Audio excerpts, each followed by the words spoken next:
Eric Lindstrom, creative director. What people really want is an experience that sets their hair on fire. It's crucial for you to be able to have an evolving experience through the game from initial start all the way to the exciting conclusion. Toby Gard, cinematics director.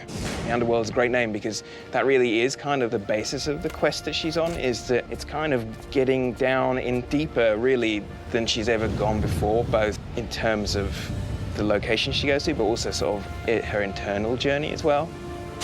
Daniel Newberger, lead artist. I think really what's gonna surprise fans is just the overall tone. The tone of this game is a lot darker, just like the name would have you believe. It's more of a somber feel to a Tomb Raider game than we've had before. The storyline is kind of melodramatic, and we try to really bring that into the environments and really make you feel that emotion that Lara must be going through at the time. Harley White Widow, lead designer. The really interesting new gear that she has, the amazing environments, and the really just mind-boggling art for both the character model and the environment model. All of that stuff comes together to be an extraordinarily polished and well-executed whole. Rob Pavey, lead programmer. The wide open environments and just huge epic puzzles are really, I think, what will attract the fans the most. Lara gets to do things that the fans have always wanted to do. Primo Navidad, lead animator. I think when they start seeing the motion and the movement matching the realistic modeling, they're gonna be like, whoa.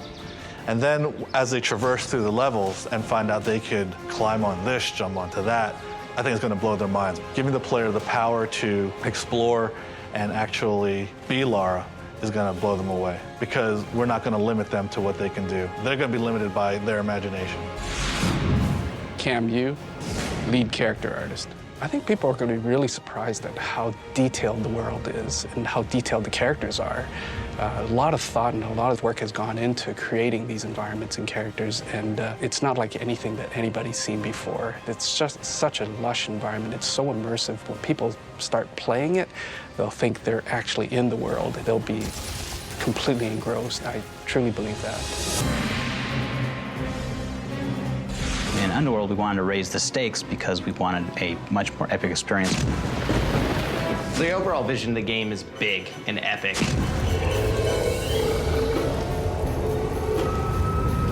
We knew that we had to rebuild our engine from scratch. We really wanted to stretch the limits of the system. We wanted Lara to be able to go into the world and embark on this epic adventure, but rather than having her go out and save the world as traditionally done, we wanted to turn that on its head. In this Tomb Raider, we go to a lot of different places. We go to the bottom of the ocean, you go to icy underworlds, you visit jungles. We really wanted to give a sense that she had to go all over the world to accomplish her goal. You have death-defying leaps, climbing, and probably some of the most sinister traps we've ever put in a Tomb Raider game, to really give Lara a sense that she's overcoming her biggest obstacle ever. The environments in Tomb Raider are beautiful, but don't stand around too long or they'll definitely bite you. One of the wonderful things about the current generation of platforms is it allows us to be limited only by really our imagination. Truth is that her skills, her environments, her abilities have been so expanded upon that you can do things with Lara Croft in Underworld that you can't do with any video game character anywhere.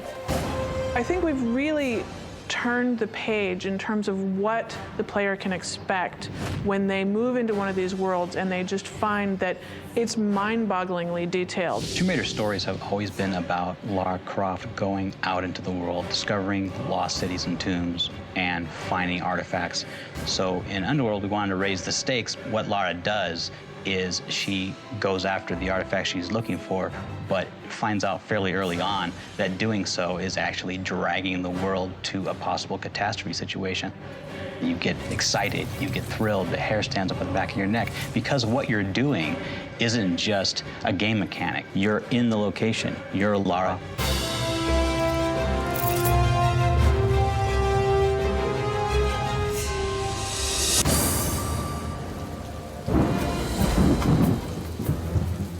Well, I've always been interested in mythology. I think that's fascinating to try and understand why people have such similar myths and sometimes such dissimilar myths. It took a lot of time to figure out what the mythology of the game should be, because it's not something to be determined in isolation.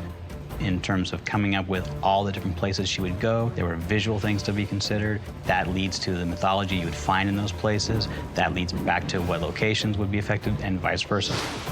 When you look back through the cultural past, there's lots of overlap of cultures prior to the point when we know about them. Got to dig into Hindu culture in Thailand. We got to get into the Maya in Mexico. And we have all these local cultures, but then a unifying thread that leads her to all these locations is a much earlier mythology that we are saying is the Norse thread. And that was the piece that brought it all together. Various myths use different names, but they all apply to the same remnants of the ancient world. In Tomb Raider Underworld, Lara Croft uncovers the truth behind the myth of the Norse civilization. On her journey, she basically realizes that she needs to recover Thor's hammer. Thor's hammer is actually one of the most interesting archaeological pieces of mythology. It's compelling because it's actually so powerful that it is capable of killing immortal gods. As Lara fully uncovers the sort of secrets behind Norse mythology, she realizes that the hammer itself could possibly unleash Ragnarok, the end of the world. Pursuing her own goals is actually putting the world in danger. I need Thor's belt to get his hammer, and I need the hammer to kill a god. Beautiful is kind of a funny word when you're talking about games, because you can have an environment that's beautiful, and yet at the same time it's foreboding and scary and dark. One of the things that we're really focusing on in this game isn't just the lush environments on the top level. Underworld, as the name would have you believe, it's a lot darker and more sinister than other Tomb Raider games have been. One of the things that makes our environments beautiful is the amount of detail that goes into them. That same detail is one of the things that makes them dangerous.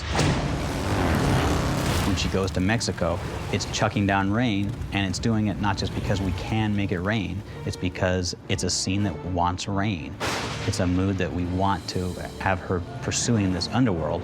The way the environment can harm you is definitely abundant. You're climbing up sheer cliff walls, you're jumping over grand chasms, you're on a motorcycle jumping over spiked pits. Cryptids are creatures which exist in mythology, and so we have combined that mythology with some of the mythology about some of the deepest underworlds that she visits to get some very, very scary creatures. For example, in Thailand, you will encounter these creatures called nagas, and they are intelligent lizards that can climb on walls, they can spit poison, and band up to come after you. The giant spider. This is a spider which, after many, many millions of years of exposure to some of the forces that create these deepest underworlds, has become gigantic and albino. It's a really scary thing to encounter in a dark tomb. Then there's the class, which are the foes that transcend the natural boundaries of the world. And to have our environments detailed, be able to come out and be greater participants in the creation of that emotional experience is one of the more exciting things about Next Gen.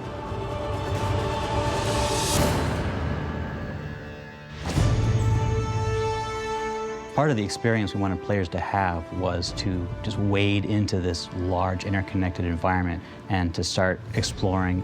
The biggest improvement was make the environments interact with the player. We don't want the environments to just be this big, empty, dead space that you're in. We want the environments to be part of the challenge and also part of the reward of what you're doing in the Tomb Raider game. We wanted to give her this environment that was rich to explore, but also the tools and the mechanisms by which she can go in and master that environment. In this game, we really wanted to stray away from the linear path. We really wanted the player to have some choice, just like in the real world. You can move objects through the world. Her grapple now isn't just a way to swing from A to B, but you can climb with it, you can swing with it, you can go to the wall, you can rappel up and down. Her ATV has been revamped so that it can do everything you would expect of a vehicle like that. It can make jumps longer, it can go much faster. You can use it to knock things down. You can use it to squish enemies. The way we made exploration, as far as the environments go, feel more real and believable is just detail. Every square inch of the game has what you'd expect to see. You really aren't just in an environment, you're part of an environment, and using the environment to your advantage is the goal. It is the puzzle. It is what you're trying to solve. When we first sat down to talk about what additions we would make to Tomb Raider Underworld, what we said is, what are her current limitations? And what limitations does she have that doesn't make sense for her to have? She's a very strong, fearless, independent woman who runs around out in the most dangerous parts of the world, and that was what gave rise to the concept of what could Lara do. This is the first time Tomb Raider has ever used motion capture. So Lara is definitely almost superhuman. So we had Olympic caliber gymnasts being motion captured for Lara. What could Lara do affects all of the combat decisions we made. So the first thing that we did was decide that she was going to be able to shoot at 2 different targets at the same time. We also worked on Lara interacting with the enemies, like running up and vaulting over and hitting them, or running up and flipping off and shooting them. So there's going to be a lot of nice dynamic interaction with enemies coming up. She can now balance walk on thin beams, but if she had the capacity of doing that, why wouldn't she be able to climb up onto a pole and balance walk on the pole? So she can do that too. Now she can take out her gun, switch hands, and shoot if she's on a pillar, or if she's on a ledge, or if she's on a balance beam. She can still do combat.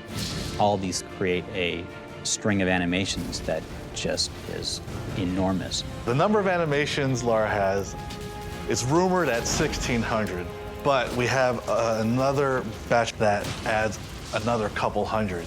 So, I mean, I wouldn't be shy to say she has over 2,000 animations.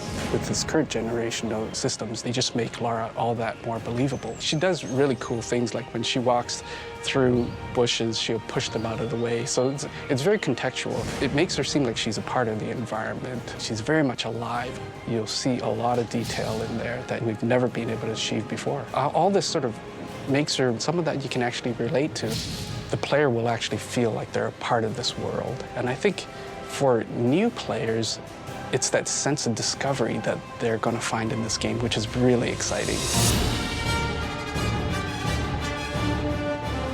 One of the things I'm going to take away from this game is actually the journey of building it. The team of animators that I have, the way we tackled every problem we had, it was definitely a team effort. You know, everyone contributed a little bit of their own personality and ideas to create what we had, what you see on screen. You know, those guys really took it to it and really took that mantra, what can she do, to heart, and pushed it. I mean, out the window. I mean, they went crazy. We try to have the situation such that there are no invisible walls, there are no little gotchas that tell you, I can't go there, I can't do that. So by filling in all those little inconsistencies, we made the game not only much more fully functional and richer, but we gave players the ability to really determine their own course of action. Well, if I had to pick my favorite part of the game, not to sound biased, I'd have to say it's the environments. I'm not going to choose between which one's my favorite environment because I like them all so much, but I just like the overall variety, lushness, the real life we've been able to bring in. Being on this project from the beginning has been an amazing experience for me. People were so thrilled to see Lara Croft step from a sort of cartoon into a more lifelike, real-world character, that she had emotions and reactions, and that the world affected her as she was affecting it. I played Tomb Raider when I was young, and I never dreamed that I'd actually be working on the game. But when the opportunity came up, I was really excited. But at the same time, I knew what kind of history is behind this game, and I realized what a strong fan base was out there. So I'm really hoping that, you know, we've incorporated everything that people love about Lara. This is the Lara that I think that fans have been looking forward to for a long time. Well, Underworld is by far the most amazing looking Tomb Raider game that's ever been made. I mean, it looks fantastic. And for me, the Tomb Raider experience really is about going to these locations, and so when they're actually so realistic and so beautifully portrayed, then I think that that's what takes you into that world and delivers that mystery. She's always been going and finding these objects of power, and then, I don't know what she does with them, keeps them in a bathroom, I suppose.